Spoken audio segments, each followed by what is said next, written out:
औज़ुबिल्लाहिमिनश्शैतानिर्रजीम बिस्मिल्लाहिर्रहमानिर्रहीम। Welcome to the Quaid Azam institute of medical and health sciences. मेरे friend obstetrics में हम लोग पढ़ रहे हैं प्रेगनेंसी टॉपिक है जी हमारा आज का स्किन पिगमेंटेशन। ठीक है, तो देखिए जी linea nigra, chloasma, striae gravidarum. Linea nigra क्या होता है जी? It is a pigmented line on the mid line of the abdomen. Abdomen के सेंटर में जो एक डार्क सी लाइन बनती है उसको लीनिया नाइग्रा बोलते हैं।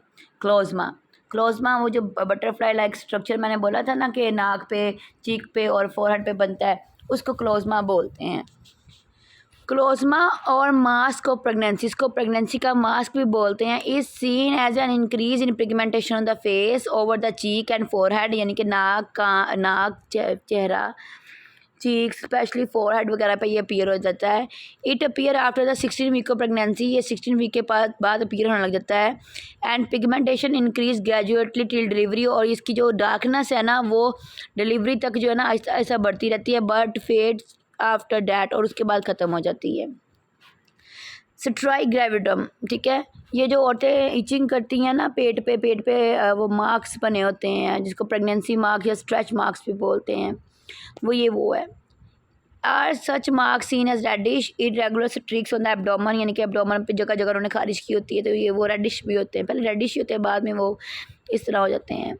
These are due to the separation of underlying connective tissues. जब हमारी जो है ना यूट्रस ग्रोथ करती है ना तो उसके जो है ना अंदर कोलेजन फाइबर्स होते हैं ना वो टूटते हैं ना। कोलेजन फाइबर्स के टूटने से क्या होता है? इचिंग होती है।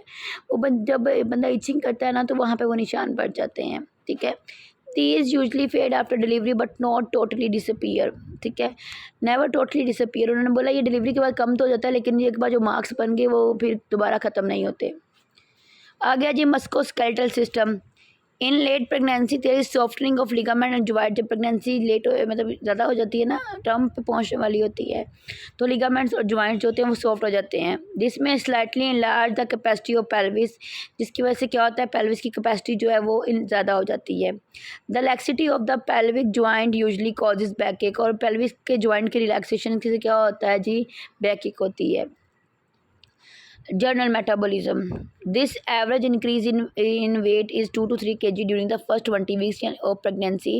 उन्होंने बोला है कि पहले 20 हफ्ते में 2 से 3 किलो वज़न बढ़ता है, and 10 kg in the second weeks of 20 weeks of pregnancy, और अगले सेकेंड वीक्स में जो सेकेंड जो 20 वीक्स है ना थर्ड, वो उसमें 10 kg बढ़ता है। An average increase of 0.5 kg a week in the later half of pregnancy is consider normal. उन्होंने बोला है 0.5 kg हर हफ्ते के बाद हर हफ्ते बढ़ना जो है ना लेट हाफ प्रेगनेंसी में वो नॉर्मल कंसिडर किया जाता है।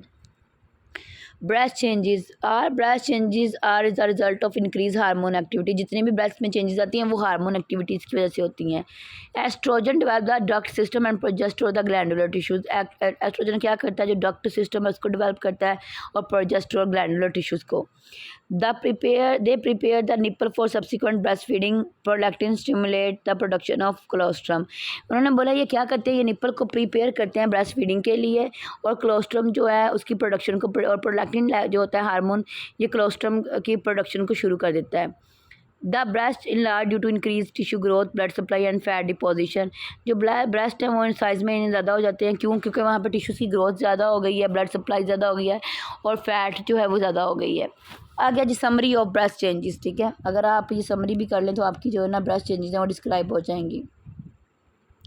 3 to 4 वीक्स, पहले 3 से 4 हफ्ते के दौरान प्रिकलिंग टिंगलिंग सेंसेशन, जैसे प्रिक हो रहा है कोई चीज़ ना हो रहा है, ऐसी सेंसेशन होती है, टिंगलिंग सेंसेशन होती है। Due to increase blood supply particularly around nipple, ज़्यादा जो एरिया निपल वाला होता है ना वो आपको ज़्यादा जो है पेनफुल फील होता है, जैसे हार्ट टू टच होगा, यानी कि हाथ लगाने से भी जो ना वो वैसे पेनफुल होता है। तो ये उन्होंने बोला है कि इंक्रीज ब्लड सप्लाई की वजह से होता है 6 वीक्स में। Developing ducts and gland cause the breast to be enlarge. जो डेवलपिंग डक्ट्स और ग्लैंड्स बन रहे हैं वो ब्रेस्ट को इनलार्ज कर देते हैं। Painful and tense particularly in women who normally experience premenstrual changes. उन्होंने बोला है कि जिनको प्री मेंस्ट्रुअल चेंजेस होती थी ना वो फिर ये चेंजेस भी फील करती हैं। 8 weeks blue surface vein are aware visible.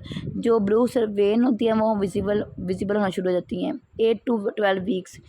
8 Montgomery tubercle become prominent on the areola, areola के गिर्द छोटे छोटे दाने बन जाते हैं ना, उसको मोंटोगोमेरी ट्यूबरकल्स बोलते हैं, वो अपीयर होना शुरू हो जाते हैं। These sebaceous gland secrete sebum which keep the nipple soft and supple, ये उन्होंने बोला है कि ये सेबेशियस ग्लैंड होते हैं जो कि सीबम सिक्रीट करते हैं, जो निप्पल को सॉफ्ट रखता है।